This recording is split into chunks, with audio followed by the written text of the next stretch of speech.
Hey OptoFam, so this episode is dedicated to show you insight on my first rotation. It's my external rotation at the WAKEUP Army Medical Center in Fort Bragg, North Carolina.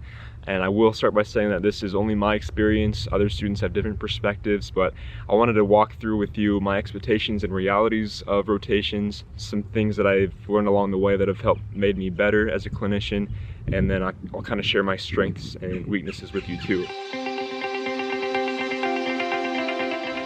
Hey guys, so I do want to talk about what ESLOR is doing. Their mission is to improve lives by improving sight, and they're recognizing eye care professionals who embody the spirit of that mission with their newly launched Difference Makers campaign. Through industry publications, social media, and dedicated microsite, ESLOR will be sharing stories of eye care professionals who go above and beyond to improve lives by improving sight. And on their newly launched website, eslorusa.com/differencemakers, you can nominate an eye care professional who has done that for a chance for them to win a mission trip to Southeast Asia in 2019 with ESLOR. So guys, if you feel like an eye care professional has done a good deed recently, go ahead and go online to make that nomination to spread the word of quality eye care. Now let's get back to the video. My first expectation was that I was going to see about 7 or 8 patients a day, which is exactly what happened. And I was a little bit nervous coming from 3rd year to 4th year that, how am I going to be seeing that many patients if I'm only seeing, max maybe 4 patients a day. And I will say that depending on the site, we actually had technicians that would do a lot of the chief complaint and intake history. So a lot of that was already done already by the time that the patient was seen by you. So you could pretty much just start with the core 4 and then continue after that. Another expectation that I had was that I was going to build good rapport and have a good conversation with every single patient. And I can say it's very, very difficult to do that for everybody. One being if you're short on time in the exam, there's not a whole lot of time to make good conversation. There are ways you can kind of slip in good conversation here and there, such as, during anterior segment or during dilation. And sometimes other people, you just can't clash with them. You don't have a good chemistry with them. And for those patients, I try the best I can to build good rapport. Some of them just want to get in and get out. I can say that when there's not a lot of time for good conversation, that remembering at least one thing about a patient, so you can kind of pivot around that one piece of information to build good conversation, and then before you let them go and say bye, to bring up that one piece of information, because not only does it show that you were listening, but it shows that you really cared about the patient and you weren't just there to look at their eyes.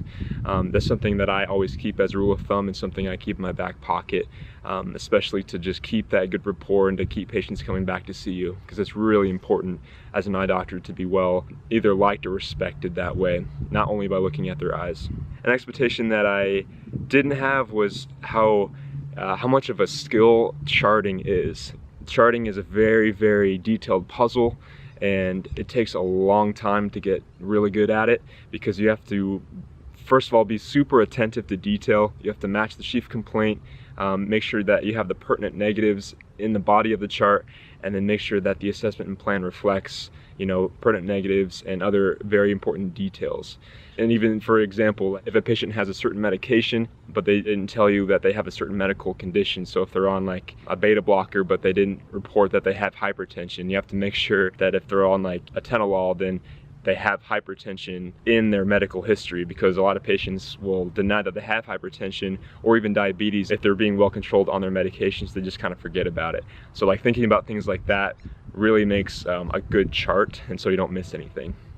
And especially with charting, especially towards the end of the day, it's really hard to have energy and to actually care about putting the chart together. But at that point in the day, it's really important to be attentive, and so sometimes I'll walk away from the chart, kind of get a fresh look at things, so I can definitely make sure that the chart is well put together and that nothing's missed.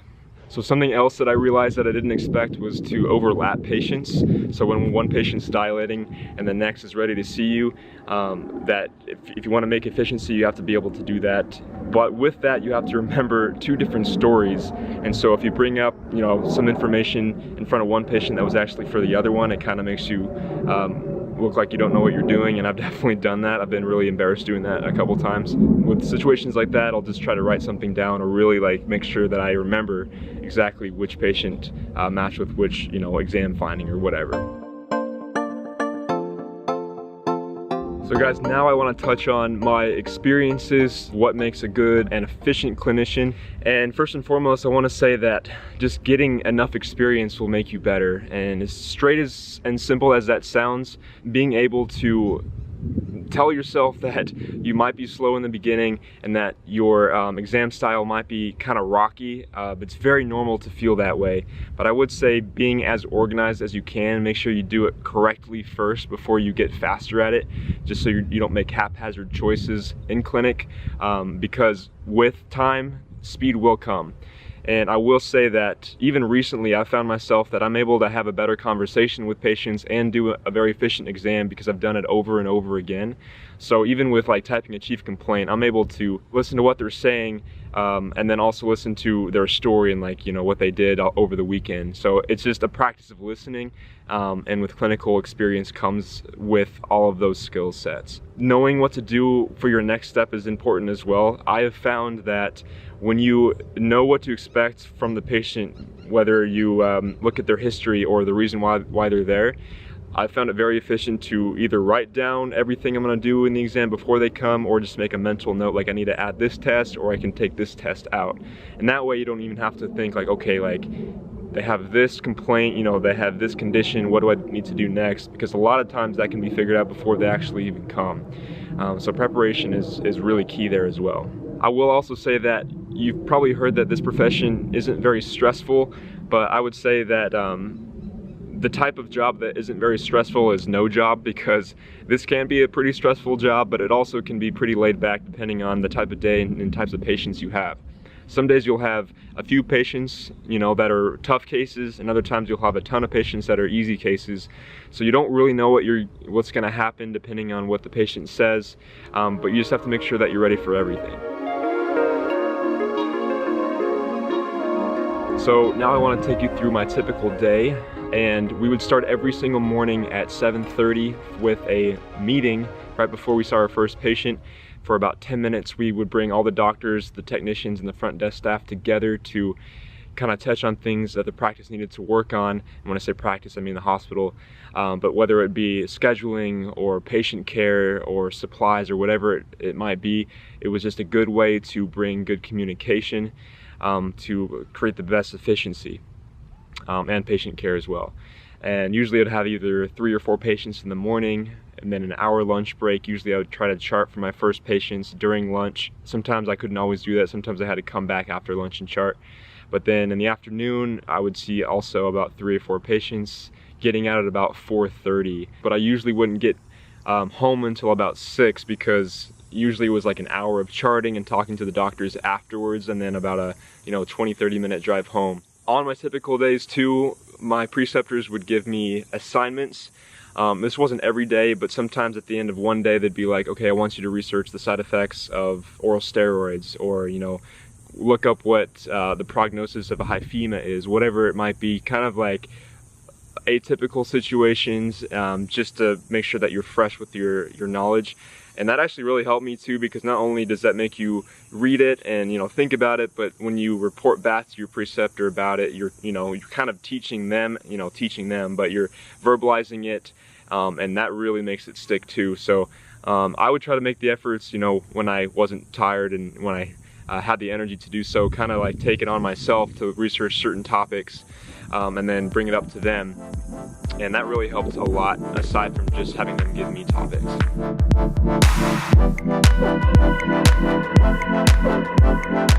So now I want to talk about my strengths and weaknesses in clinic. My number one weakness was probably looking at the peripheral retina.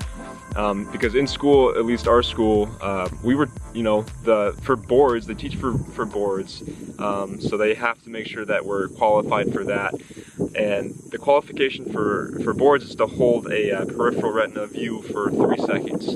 But what they can't tell is how far in the periphery you get, right? Because it's a very, subjective thing. There's no way somebody can see if you're getting as far out as possible. So that's really up to you. And so I've been burned a couple times where I've missed, lattice or, peripheral degeneration because I wasn't getting far enough. I was just so in the mindset of holding that view for 3 seconds, up to 80 or more %. and called it good, but that doesn't always fly because you will miss things if you don't get as far as you can. Since then I've gotten way better, and it's something that I keep in the back of my mind to you never rush BIO, because you never know what's going to be back there. You could miss a melanoma, you could miss some, a tear or multiple holes or detachment. So it's really important that you really take the time and be attentive for looking at those views. I'd say my strengths were probably anterior seg and also refractions. But guys, we're all going to be good and bad at certain skills. This profession is just like, playing an instrument or like public speaking, like you're only good at it if you keep doing it. And so it requires constant practice. Skills like this are perishable, right? So we want to make sure that in our practice we keep doing good habits as often as possible so we can keep fresh on those skills. Again, guys, so this is just my experience. I wanted to talk about it. Go ahead and leave a comment or a question. Go ahead and let me know what your experiences were, or something that you can help other student clinicians out as well, and we can get a good conversation going. So guys, I do want to end with saying that the purpose of fourth year is to mess up and fail forward, because you have the safety nets of your preceptors there for you when you do mess up. Be thankful that you have a tough one, because I definitely did, and with those experiences you don't forget the times that you're embarrassed and that you look stupid, because that's how you remember things.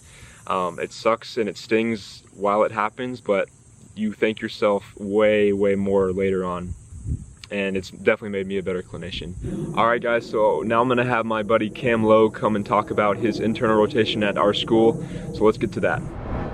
What's up, OptoFam? So again, this is my buddy Cam Lowe. Today we're going to talk about our first rotation sites, and we have a really good situation here because he actually just did his internal site at the Eye Institute here in Arizona, and I just finished an external site, so you kind of get both experiences here. So we'll start out with, like, where did you first go, and like what kind of site was it at the EI? All right, yeah, so I did my internal rotation, my first one at the school, so I didn't go anywhere between third and fourth year. Mm-hmm. So that's something I did like. As far as expectations, I knew what to expect as far as who I was going to see that day, the doctors. I already knew them a little bit. I already knew where I was going, where I would park, and all that. So there was a nice kind of sense of familiarity there. I was kind of expecting to have longer exams, fewer patients, more check-in time, things like that, a little more hand-holding, I guess, as some people call it. Which for me, I think right at my very first rotation was actually, I was a little okay with.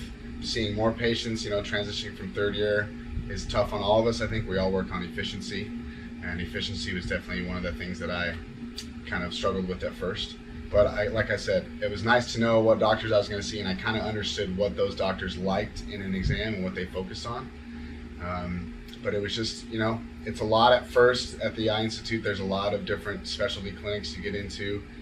Low vision, vision therapy, traumatic brain injury, contact lenses, all that stuff. So it's a lot. I feel like every night I was having to prepare for things that I hadn't really honestly looked at much since we took the classes, such as low vision or vision therapy.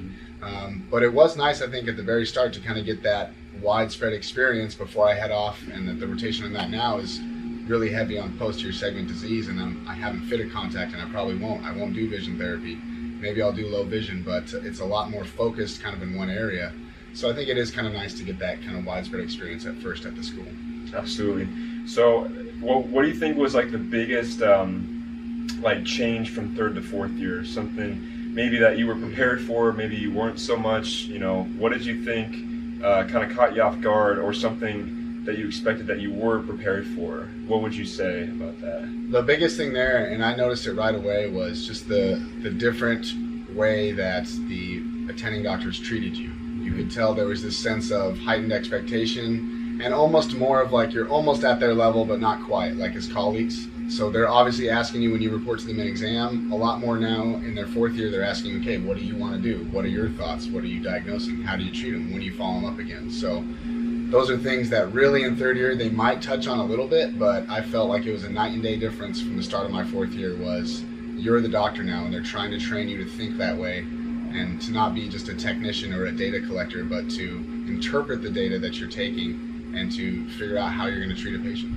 Absolutely. I think that's really goes along with the fact that you have to become more independent in 4th year, and the reason that they get, they treat you more like a doctor because you're closer and closer to it. So don't be surprised if you have preceptors kind of getting on your case, whether it's positive or negative, about what, how you're doing, how your skills are. I can say from my experience, something that I didn't expect too much was that they were actually pretty hard on me, because you might end up in a practice all by yourself, and you have to drill these lessons into your mind, and it sinks in a lot better when it's a negative experience versus a positive one. But I think as far as the positives go, you need both from a preceptor. So just be mindful that 4th year is a growing experience, and there's a lot that you learn, a lot that you can fail forward with. In 3rd year, you're bouncing between all these classes, and sometimes you see a patient maybe 2 or 3 a week, maybe max.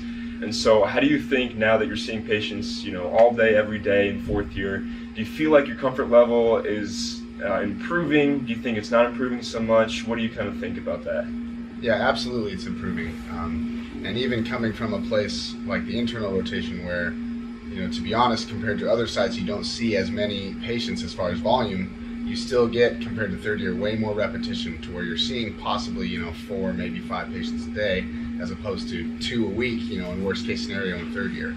So the little things, the small things, what we call core 4, or just knowing where you're going with the exam, the direction you're taking it, that starts to become more automatic.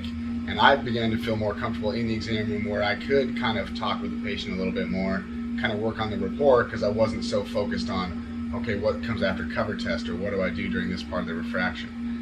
You also start to have more time to think about how you're going to manage them, which also makes me feel more comfortable. So I still feel like I do have a long ways to go, but if I look back at where I was when I started 4th year and where I was, at the end of my first rotation, I feel like I'm probably 3 to 4 times the doctor that I was at the start. Mm-hmm. And a lot of that comes from messing up, though. And you kind of touched on this a little too, but you kind of fail forward. You can't be scared to fail, which is easy to say, and I've been there too, but all the times where I screwed up the biggest are the biggest lessons I've learned, and the things that have stuck with me the best. And I know that I won't make those same mistakes again.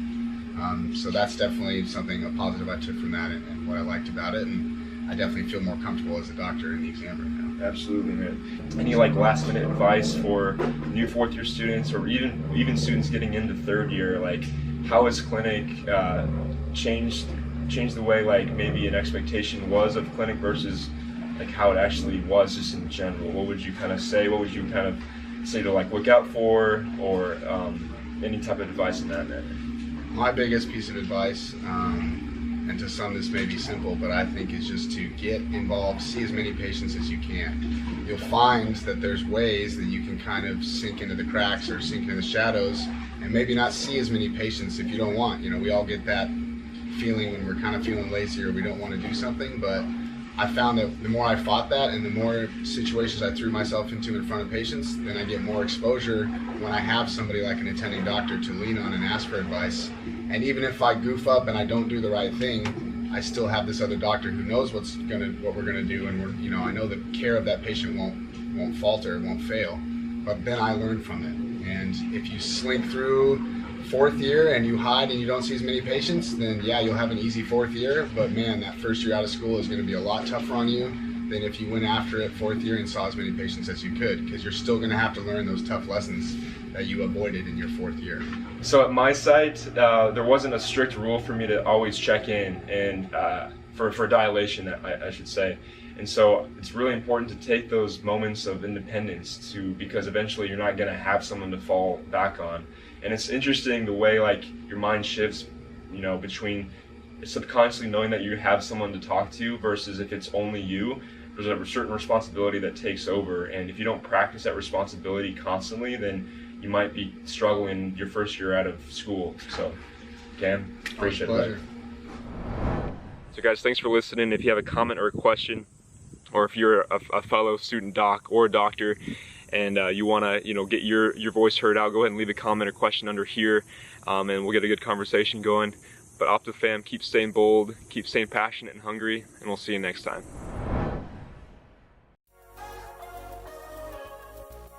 So to start, I'll let that bird chill out for a second.